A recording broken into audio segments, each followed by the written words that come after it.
These are the sounds of days that are past. We record a new dimension of history, a scrapbook of sounds from 13 years of violence and achievement, part of the greatest mass adventure man has yet undertaken.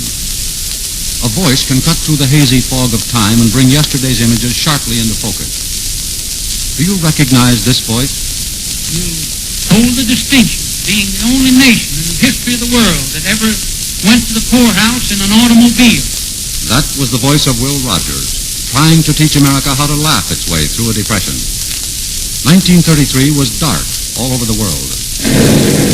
Japan was already in Manchuria, and the League of Nations was dying in Geneva.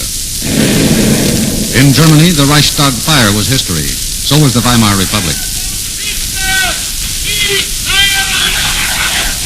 In Italy, Benito Mussolini had translated a people's search for security into savage conquest.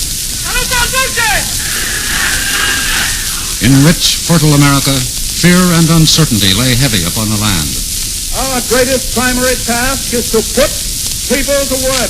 Franklin D. Roosevelt stood beside Chief Justice Hughes on the steps of the Capitol on that raw afternoon of March 4th, and a nation with 15 million unemployed listened. So first of all, let me assert my firm belief that the only thing we have to fear is fear itself.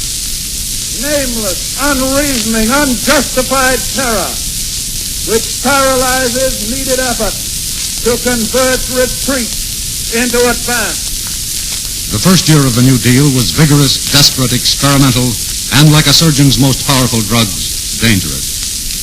Franklin Roosevelt and his corps of political practitioners, Hopkins, Tugwell, Moley, Wallace, and Hugh Johnson, created the most controversial administration since Lincoln.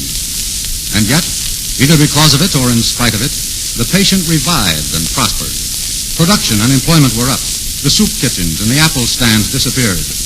But a nervous America was still not sufficiently removed from panic to disregard completely the promises and plans of political soothsayers such as Townsend, Coghlan, and Huey Long. The bank accounts show that 1/150th part of the people own 2/3 of all the money that's in the bank. The only way by which we can ever bring this country out is to redistribute the wealth. 1936 was the year in which the state of New Jersey electrocuted Bruno Richard Hauptmann for the Lindbergh kidnapping. It was also a presidential election year. But the biggest news story was in London and concerned political intrigue, an empire, a Baltimore beauty, and the King of England.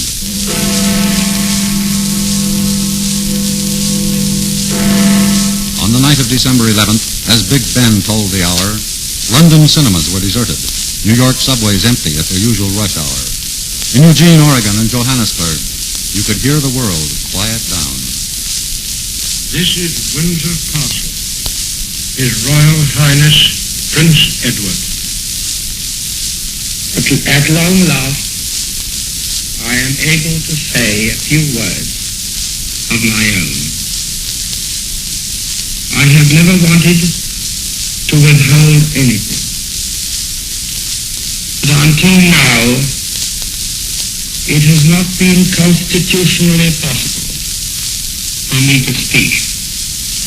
But you must believe me when I tell you that I have found it impossible to carry the heavy burden of responsibility and to discharge my duties as king as I would wish to do, without the help and support of the woman I love.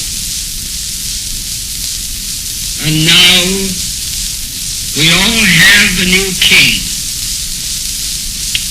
I wish him and you, his people, happiness and prosperity with all my heart. God bless you all. God save the king.